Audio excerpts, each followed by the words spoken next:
My name is Wendy Whelan. I'm a principal dancer with the New York City Ballet. I don't come from a family of dance at all, but I do come from an active family. My mother was a basketball coach, a gym teacher, and she had 3 kids, all very close in age, so she was overwhelmed, and we were all very hyper. And I was probably the worst one. So she pulled me out of the group and said, "You're going somewhere for the afternoon." So as the middle child, I started ballet at age 3 to kind of vent my energy. And I never stopped. So she chose a good thing for me, kept me interested for my whole life. And I continued to dance and perform as a young dancer with the Louisville Ballet. And I got to see real professional dancers, and being backstage, just completely, I fell head over heels for the performing arts, basically.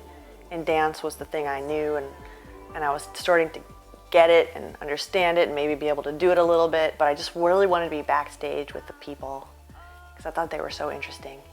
And all the people, I mean the stage people, the makeup people, anybody that did something to come together and collaborate, I just thought it was so cool.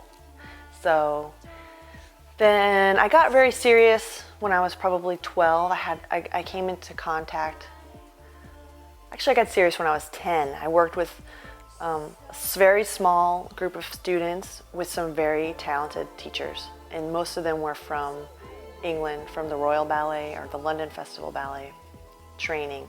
So I had that kind of academic beginning, which was very square, but very serious, and they taught us pantomime, and it was very much from a school, the RAD. And I loved it. And then I also moved into contact with teachers from the Paris Opera. And one of her students, who became a professional dancer and danced with Le Grand Ballet Canadien, came back and started teaching us. And he had studied with Maggie Black. So I had all these different voices and schools and trainings coming at me, and they all sort of made this one sort of idea in this body. And I learned so much from each of those kind of schools. And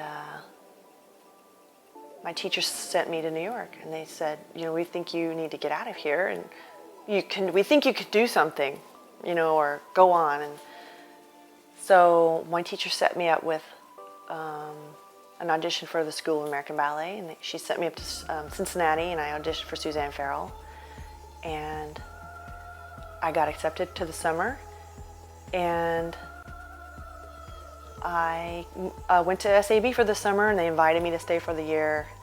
And I waited another year and got into high school and got a little more established and started riding the public transit by myself and getting used to being on my own a little bit, to kind of train myself to live in New York. So that was kind of cool. And I went to a public school instead of a parochial school, so I was mixed with a lot of different kids rather than all the same kind. It was all about integrating myself into an urban sort of society. So I had a little year of rehearsal before I went off by myself at 15 to go to live in New York. And at the same time, my teacher was finding funding for me because my parents couldn't afford to send me to school.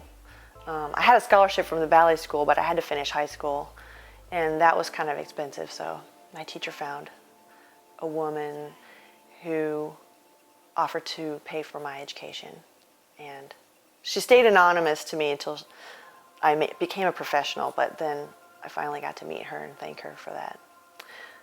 So it was a lot of luck that kind of lined itself up for me and got me to a good place. Then I got into the school and pretty much got noticed by Peter Martins right after Balanchine had died. I know he was trying to find his group of people, and as a student I was really strong, and I think he appreciated that and brought me in to be an apprentice when I was about 17. 2 years later, I got into the company. It wasn't easy to get into the company at that time. So kind of had to keep working and proving myself. And that was really good for me to not get it all really fast and easy. It's just different. Yeah, I don't know how can't explain how it might be different, but there's more of a turnover now in New York City Ballet. And at the time I joined, it was all Balanchine's dancers because he had just died.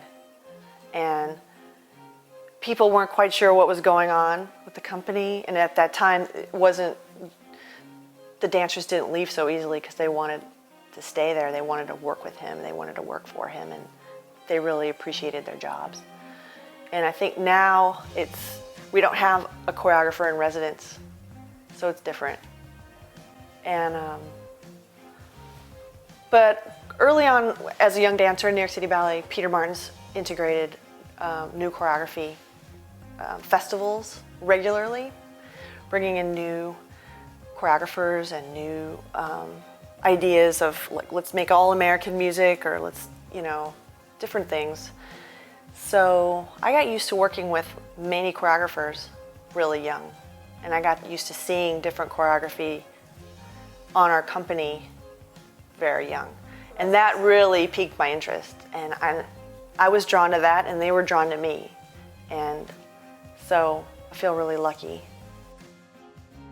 Yeah, you think, there's only one way. Yeah, because I had RAD, I had a little Paris Opera, I had a little Maggie Black, and then I had Balanchine. Those are 4 very strong ideas. You can call on the different ideas for different choreographers. And also you can play with them a little bit, like I think Rhett Mansky comes in, and he's a choreographer I work with occasionally. And he's very Russian style, but also a modern Russian style. And I'm very American style, but also I understand, these different ideas, I think, and I can play with them for him with his ideas, and it makes something that, it's like something you've never tasted before. So, and I think that's what choreographers might enjoy. Christopher Whelan's been a huge choreographer that I've worked with. We've made pieces that have really raised each other up for many years now. For about 10 years we've been working together. That was the first time we worked together, was 10 years ago. So, and from the first piece that we did together, he made me look good, and possibly I made him look good, but we did something for each other, and hopefully we continue to do that. We certainly enjoy working together. That would be Forsyth. Forsyth and Rhett Mansky also, in very different ways, but they really pull me in different ways and ask me to do things. I would maybe Bill Forsyth in physical ways and shaping ways and energetic ways, and Rhett Mansky in that way too, but also in more emotional ways or in performance ways. Like he's asked me to be sort of melodramatic on stage, which is something I never thought about before working with him. So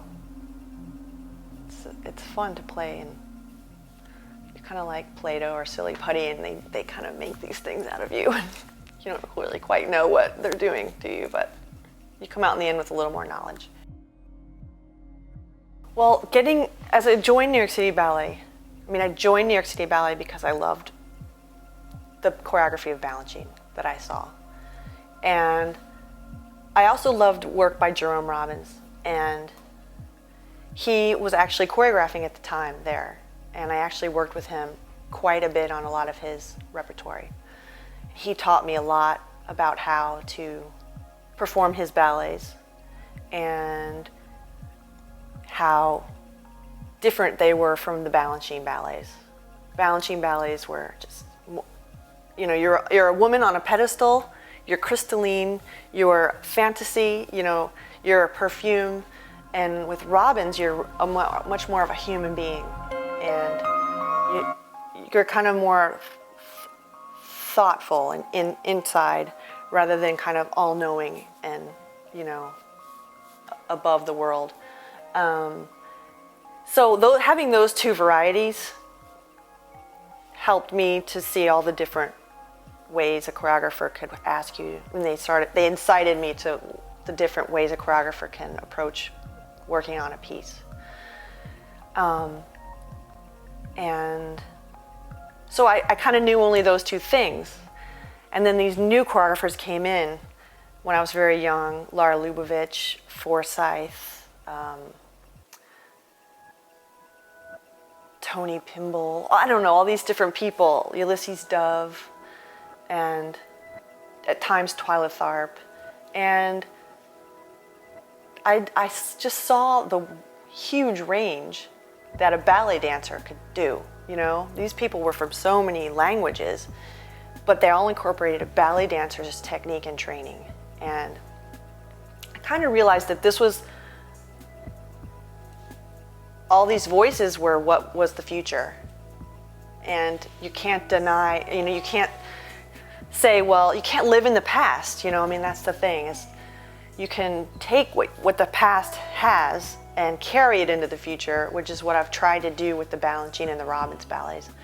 But the future is now with these different choreographers, and so you have to go with that, their ideas and the flow, and because that's what's making today and tomorrow. So I kind of learned that over the years, to allow myself to go to these places rather than stay in a museum of ideas. But I developed those ideas strong enough that they've given me a structure to go into these new realms, I think. Some of the younger dancers, I don't know what they're thinking. You know, it's like they have their own thing, and I definitely had my own thing, but all this information just comes with your own personal time. So nobody taught me these things. They developed, I mean, I learned them and taught them to myself, these ideas and these ways of thinking and these insights.